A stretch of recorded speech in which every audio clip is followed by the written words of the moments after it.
Welcome to Kevs Travel Stories. Each week I'll be bringing you a story from the weird and wonderful world of travel, a world that can change the way you see life and love and even the way we find meaning.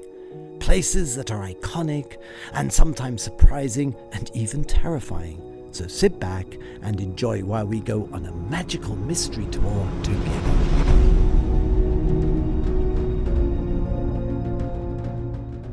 Welcome to Kevin's Travel Stories, and this week we look at a really interesting subject. Dark tourism.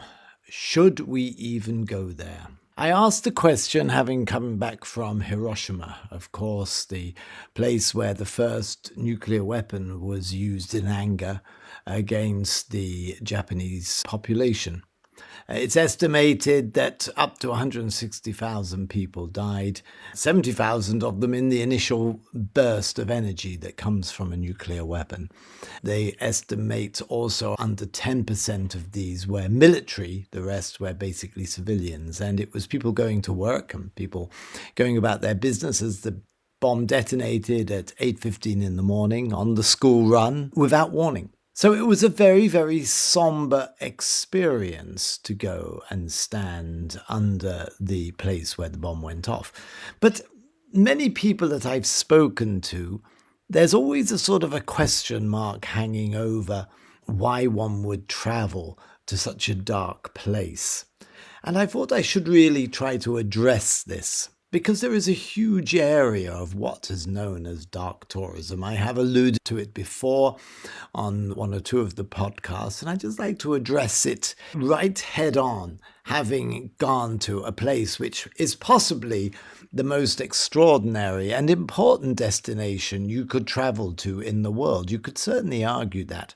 Why would I say that Hiroshima is one of the most important places to visit in the world? Well, I suppose the answer goes to the heart of what dark tourism is. Dark tourism is a bit of a misnomer, really. It's not like the dark web, a place where perverts, gangsters, murderers, and terrorists gather. Dark tourism actually refers to places that are dark. You could put under the category of dark tourism battlefields, the Somme. You could have under the nomenclature of dark tourism, you could have sites like Auschwitz. You could have the battlefield of Waterloo. You could have the killing fields, and you could certainly put Hiroshima in that category. The point about dark tourism and why it's become very, very popular across the world is I suppose people are really searching for meaning.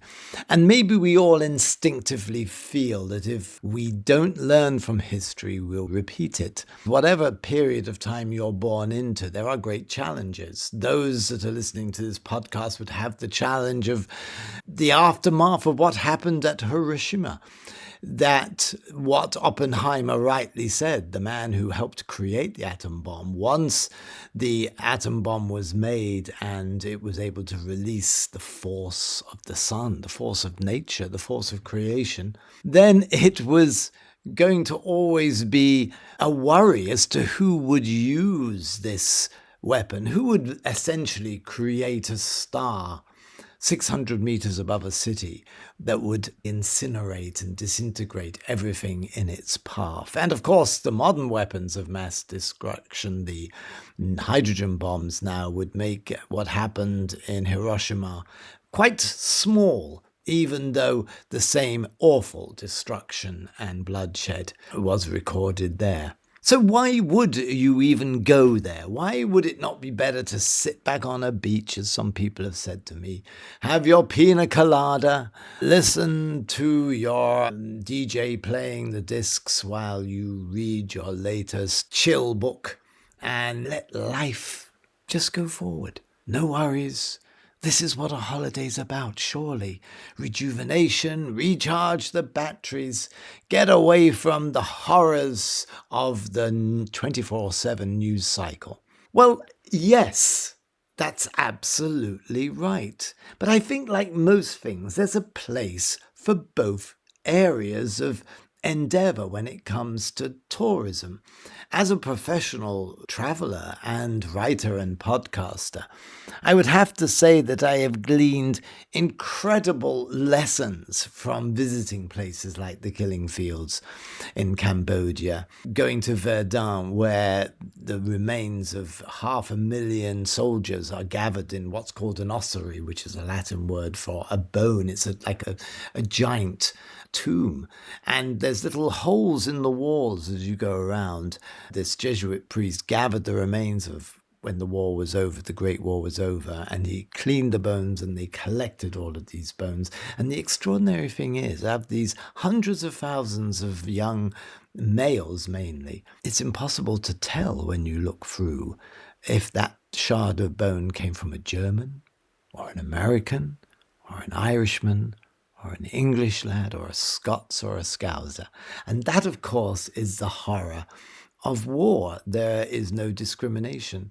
It's the same in Hiroshima. When you go to the museums there, and Hiroshima now has become a UNESCO World Heritage Site, and you can go and you can see the stories and the photographs of people who were just taken away. They had no claim. Most of them were just young kids going about their business.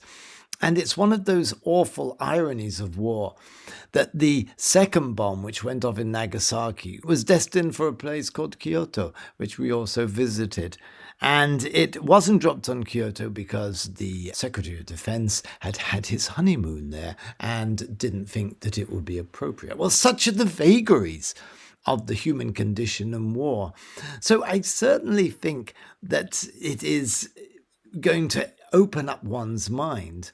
What have I got from going around the chills of the killing fields, the horrors of the torture chamber of the Khmer Rouge in Phnom Penh of S21, the darkest place I think I've ever visited, and the wasteland that was Hiroshima? Well, I think what it does is it makes one wake up. It makes one see that there's more to this life than TikTok and Instagram reels, that there is a dark, atavistic, barbaric core and potential to pretty much everyone. I include myself there. And I think knowing that can help you be aware, contribute to the world like everyone else. The history of these times when man and woman and humankind have done the terrible things they've done to one another. Certainly those trips have changed my behavior. They've changed my mindset. They've actually changed the neuroplasticity of my brain when you actually stand there and look up and envisage what has happened in these places, these dark tourism places. So if someone did say to me, why waste a good holiday going around looking at horror? I would say, well, you're quite right. It may not be for everyone. But I think if you do go and you spend some time there, in whatever site it is, from the battlefields to the great, terrible sights and sounds that places like the killing fields in Cambodia give you, all the way through to the Robbins Island where Nelson Mandela was incarcerated, an extraordinary place where he nearly went blind, chipping away at rocks in the 30-degree heat with no eye protection. So it's all really fascinating. And I think as a tourist, we have the ability to go and see history and see what we can do. And just like in my visit to Robben Island in Cape Town, I then had the other side of life where you go to the Stellenbosch, you go to the wineries, you go to the great beaches, you go and see the white sharks, you see the other wonder of life. You see what we can do right and what we can do beautifully, as in South Africa, where they lay out the carpet and you can enjoy the best of life, food and drink. You have a sharper appetite and a sharper appreciation. And that's certainly the case in Hiroshima when you look around and you see that beyond the Peace Park and the atomic dome, which is the one building that sort of survived because it was built for an earthquake, the city has come to life. So, isn't there a great lesson there? So, in answer to the question, dark tourism, should we go there? Are we being ghoulish and rather disturbed to go and see these awful atrocities that we've unleashed upon our fellow human beings? I would say no. But also enjoy the other side as well. It's like the argument of solo or individual or family holidays. Leaven your experience with a bit of both. And in that way, you will not only get the benefits of travel and the sun and the different climb, but you will also get the different insight and how actually we're all the same. And we all bleed if someone, as Shylock in The Merchant of Venice said, do I not bleed if someone cuts me? Do I not bruise if someone punches me? That we are all human and we will all suffer when we take these terrible actions. But we also have this extraordinary other side, which tourism gives you the most fantastic insight to.